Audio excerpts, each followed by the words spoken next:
and welcome to the latest roundup of news and polls from Ipsos in the UK. Since the last time we recorded our highlights, the public have had the opportunity to place their vote in the local elections. And what were they thinking about when they went to the voting stations?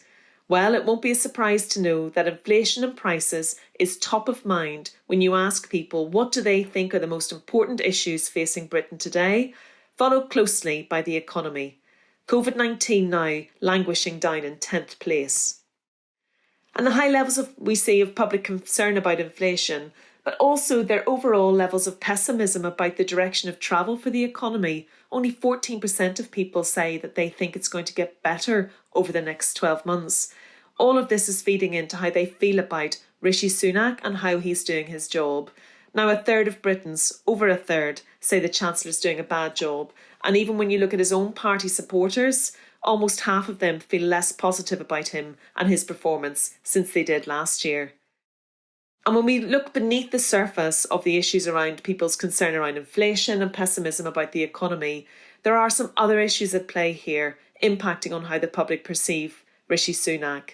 One is the handling of the way in which his wife's tax arrangements are in the UK, but also 50% think it's actually down to the impact of the fines on Downing Street parties breaking lockdown restrictions. And how do they feel about the Prime Minister? Well, public dissatisfaction with Boris Johnson has increased slightly this month. Their support for replacing him as leader softened a little bit from the low in January, but many are still dissatisfied. And unfortunately for Keir Starmer, he's also seeing his ratings slightly worsening in the last month too. So let's go beneath the surface and let's see what people are saying on those party issues in the latest political monitor from Ipsos. Well, Conservatives continue to lead Labour on handling the economy, though that lead has fallen since October 2020, and Labour are still seen as the party with the best policies on tax, and they've maintained a marginal lead on issues such as asylum and immigration. And even Conservative supporters think government could do a better job on handling immigration, which of course might be contributing to the Home Secretary's low favourability amongst the public. And as we went into those local elections, the polling was telling us that people are feeling worse off than when the Conservatives won re-election in 2019. Half of people said they felt worse off themselves personally than they did back then. And that cost of living crisis was very much front and centre of their minds, but the NHS was also up on those top issues, which were impacting on how the public would vote in local elections. Over half of Britons expected to see the Conservative Party lose more local councillors than they would win. And following the results, we see that the public were correct because the Conservatives lost nearly 1,500 seats across the UK. And in particular losses in London and southern England, some really what could be perceived as embarrassing losses such as Westminster.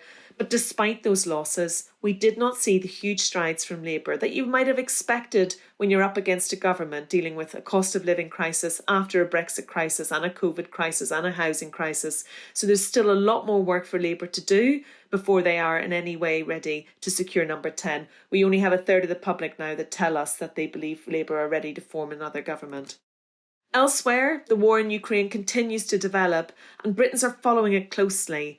6 in 10 are saying they're satisfied with how the government's handling the invasion, and they seem to be getting the balance right for intervention, but there are still concerns about refugees caught up in this conflict, and half of the people in Britain think that we could be doing more, providing more humanitarian aid. You can register for our upcoming event on People, Planet and Prosperity, which takes place on the 19th of May. And here our experts and other experts talk about how to navigate the balance between profitability and sustainability. And finally, we've recently released the 2022 edition of the Anhalt Ipsos City Brand Index, and London has preserved its spot as the world's most admired city in the world, ahead of very beautiful cities like Paris, Sydney, New York, and a city I'm just back from, Rome.